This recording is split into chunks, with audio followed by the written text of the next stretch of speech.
అందరూ ఎలా ఉన్నారు? మార్కెట్ నుంచి 4 కేజీస్ ఆనియన్స్ తీసుకొస్తే ఆల్మోస్ట్ 700 గ్రామ్స్ నెక్స్ట్ డేకి ఇలా మొలకలొచ్చేసాయి. జనరల్‌గా స్ప్రింగ్ ఆనియన్స్‌ని యూజ్ చేస్తూనే ఉంటాం కానీ, ఇలా డైరెక్ట్‌గా స్ప్రౌటెడ్ ఆనియన్స్‌ని యూజ్ చేయాలంటే మనకు మాత్రం అంత మంచిగా అనిపించదు కదా! కాబట్టి మరి ఈ ఆనియన్స్‌ని వేస్ట్ చేయకుండా నా దగ్గర ఉన్నటువంటి ఖాళీ మట్టి కుండీలో నాటాలని ప్లాన్ చేసుకున్నాను. బట్ నాకు తెలీదు ఇవి మరి ఉంటాయో లేదో. రిజల్ట్ ఎలా ఉంటుందనేది 10 డేస్ తర్వాతే మనం చూడగలం. As part of kitchen gardening నేను కరివేపాకు ట్రై చేశాను, మెంతికూర ట్రై చేశాను, మింట్ అండ్ కొరియాండర్ లీవ్స్ కూడా ట్రై చేశాను. బట్ ఫస్ట్ టైం ఇలా ఆనియన్స్ని ట్రై చేస్తున్నాను.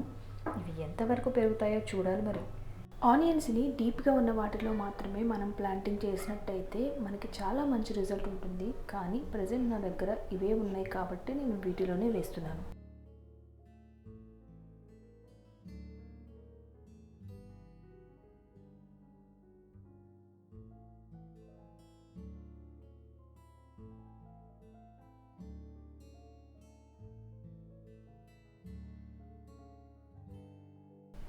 చూసారా, నేను చేస్తున్న ఈ ప్రాసెస్లో మా వాడు కూడా ఎలా హెల్ప్ చేస్తున్నాడో. మరి మా వాడు చిట్టి చేయి పడినందుకైనా ఇవి సక్సెస్ఫుల్గా గ్రో అవుతాయని నేను అనుకుంటున్నాను.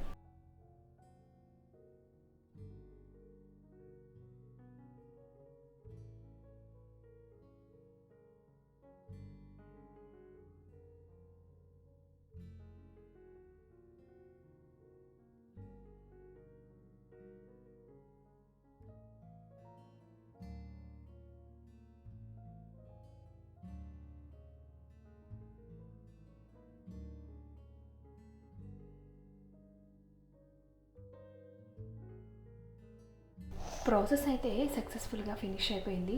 జనరల్గా మనకి ఆనియన్స్కి ఎక్కువ వాటర్ అవసరం లేదండి. దట్టు ఇది మనకి వింటర్ సీజన్ కాబట్టి జస్ట్ వాటర్ని స్ప్రింకిల్ చేసుకున్నట్లయితే సరిపోతుంది. కాకపోతే మట్టిని ఎప్పుడు కొంచెం తేమగా ఉండేలా చూసుకోండి. ఎక్కువ వాటర్ పోసినట్టయితే లోపల ఉన్న ఆనియన్స్ కుళ్ళిపోయే ఛాన్సెస్ ఉంటాయి.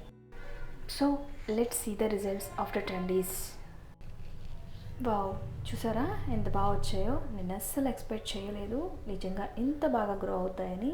మనం వేస్ట్ అనుకునే ఆనియన్స్ని తిరిగి రీయూజ్ చేసుకునే ప్రాసెస్ ఇది. మరి మీకు ఎలా అనిపించింది? Just comment me. Thanks for watching.